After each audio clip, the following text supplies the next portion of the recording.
عربوں کا ایک مشہور بت جو صفا و مروہ پہاڑیوں پر پوجا جاتا تھا۔ یہ وہ بت تھے جسے لوگوں نے اپنے ہاتھوں سے نہیں تراشے تھے، بلکہ یہ جیتے جاگتے حقیقی انسان تھے۔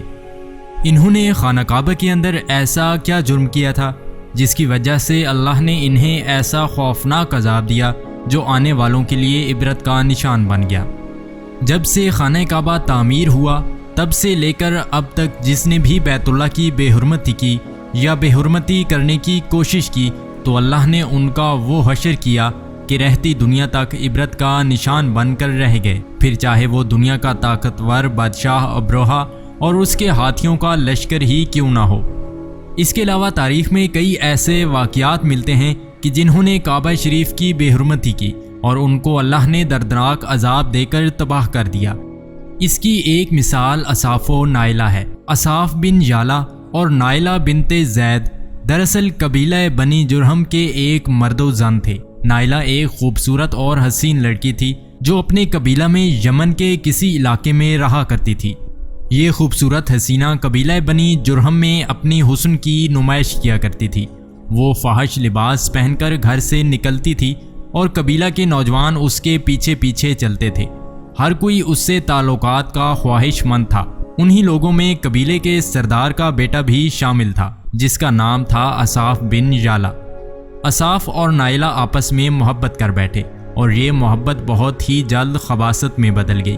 انہوں نے آپس میں ناجائز تعلقات قائم کر لیے اور جب کبھی موقع ملتا تو دونوں زنا میں مجبور ہو جاتے۔ اس طرح یہ سلسلہ یوں ہی چلتا رہا۔ جب ان کے گھر والوں کو اس کا علم ہوا تو وہ ان کے خلاف ہو گئے، جس وجہ سے ان کے ملنے پر پابندی لگا دی گئی۔ ایک دفعہ کا واقعہ ہے کہ بنی جرہم کا ایک قافلہ حج کرنے کے لیے مکہ کے لیے روانہ ہوا تو یہ دونوں بھی اس قافلے کے ساتھ حج کے لیے چل دیے۔ قافلہ مکہ پہنچا اور یہ حج کے ایام تھے۔ انہی دنوں کا واقعہ ہے کہ ایک روز کعبہ میں لوگوں کی تعداد بہت ہی کم تھی اور آس پاس کوئی بھی موجود نہ تھا، لہذا شیطان نے ان کے دلوں میں وسوسہ ڈالنا شروع کر دیا۔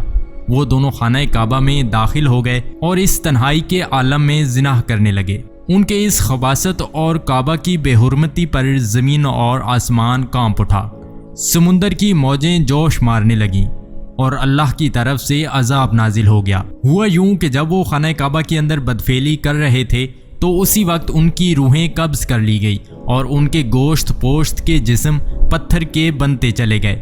یہ لمحہ انتہائی خوفناک اور عجیب و غریب تھا۔ دو زندہ انسان عذاب الہی کے تحت اب پتھر کے بن چکے تھے۔ کچھ دیر بعد جب بنی جرہم کے لوگ کعبہ کے قریب آئے اور بیت اللہ کے دروازہ کو کھولا تو دونوں بدبخت برہنہ حالت میں پتھر بنے کھڑے تھے۔ وہ یہ سمجھ گئے کہ یہ خبیث اللہ کے مقدس گھر میں کس جرم کا ارتکاب کر رہے تھے۔ لوگوں نے دونوں کے مجسموں کو اٹھایا اور باہر لا کر زمین میں گاڑ کر انہیں کھڑا کر دیا تاکہ یہ لوگوں کے لیے عبرت کا نشان بنا رہے۔ کچھ دن گزرنے کے بعد مکہ کے لوگوں نے اصاف کے بت کو اٹھا کر کوہ صفا کے مقام پر رکھ دیا اور نائلہ کے بت کو اٹھا کر کوہ مروہ کے مقام پر رکھ دیا۔ صفا و مروہ دراصل دو پہاڑی ہیں جو حرم کعبہ کے بالکل قریب ہی ہیں۔ انہی دو پہاڑیوں پر چڑھ کر اور چکر لگا کر بی بی ہاجرہ علیہ السلام نے اس وقت پانی کی تلاش کی تھی جب حضرت اسماعیل علیہ السلام شیر خوار بچے تھے اور پیاس کی شدت سے بے قرار ہو گئے تھے۔ اس لیے زمانہ قدیم سے یہ دونوں پہاڑیاں بہت مقدس مانی جاتی تھیں اور حاجی ان پر چڑھ کر بڑے احترام اور جذبہ عقیدت کے ساتھ طواف کیا کرتے تھے۔ جب اصاف اور نائلہ کے بت کو صفا اور مروہ پر رکھا گیا تو ان کی سزا یہ تجویز کی گئی کہ جو شخص بھی صفا و مروہ پر جائے وہ ان دونوں بتوں کو ایک ایک جوتا مارے۔ ایک دو نسلوں تک تو یہ عمل جاری رہا، پھر لوگوں نے انہیں جوتوں کی بجائے تھپڑ مارنا شروع کر دیے اور کچھ نسلوں بعد لوگ انہیں صرف ہاتھ لگایا کرتے تھے۔ اس طرح وقت گزرنے کے ساتھ ساتھ لوگوں نے ان سے عبرت حاصل کرنا کم اور ان کی تعظیم زیادہ کرنے لگے، یہاں تک کہ ایک ایسا وقت آیا کہ عربوں نے جاہلیت کی بنا پر ان کو محبت کی علامت قرار دینا شروع کر دیا اور قبیلوں میں ان دونوں کے عشق کی داستانوں کو فخر سے بیان کیا جانے لگا۔ آہستہ آہستہ یہ محبت کی دیوی اور دیوتا قرار پائے۔ 5ویں صدی تک اصاف اور نائلہ کے اس بت کو عربوں کے بڑے بتوں میں شمار کیا جاتا تھا جن کے آگے لوگ سجدہ کیا کرتے تھے۔ اور قربانی بھی چڑھاتے تھے۔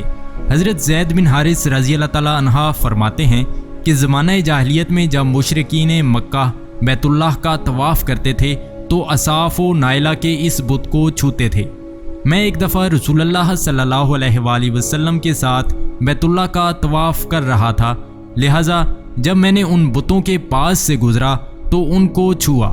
اس پر آپ صلی اللہ علیہ وآلہ وسلم نے مجھ کو ان بتوں کو چھونے سے منع کیا۔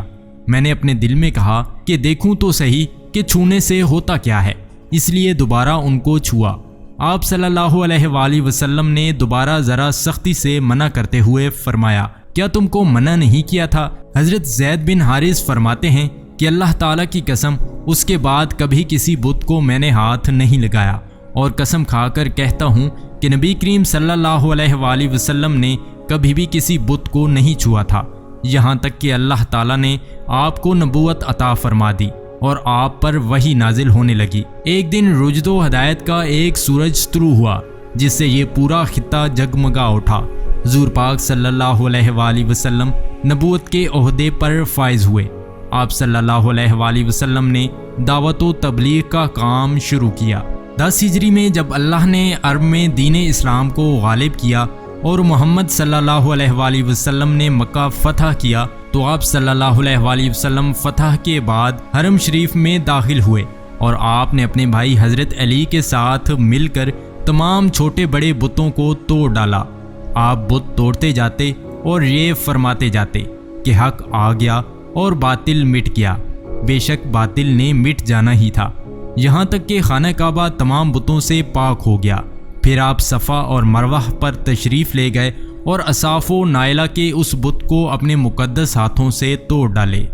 ہم نے دیکھا کہ اصاف و نائلہ کے اس بت کو لوگوں نے بطور عبرت صفا اور مروہ پر رکھا تھا، لیکن شیطان نے انہیں ایسا گمراہ کیا کہ وہ ان کی پوجا کرنے لگے۔ صرف یہی نہیں بلکہ زنا جیسے بدترین جرم جسے کعبہ شریف کے اندر کیا گیا تھا، لوگ اس داستان کو فخر کے طور پر بیان کرنے لگے۔ ہونا تو یہ چاہیے تھا کہ ان کے اس بدفعلی پر لعنت کی جاتی، لیکن عربوں نے اس گناہ کو داستان عشق بنا دیا اور اصاف و نائلہ کو ایک رول ماڈل کے طور پر پیش کرنے لگے۔ بالکل اسی طرح آج کے اس فتنے بھرے دور میں یہی کچھ حالات نظر آتے ہیں، جہاں اگر کوئی شخص کسی طرح کا سنگین جرم کرے تو لوگ اسے ہیرو کی طرح بطور نمونہ پیش کرتے ہیں۔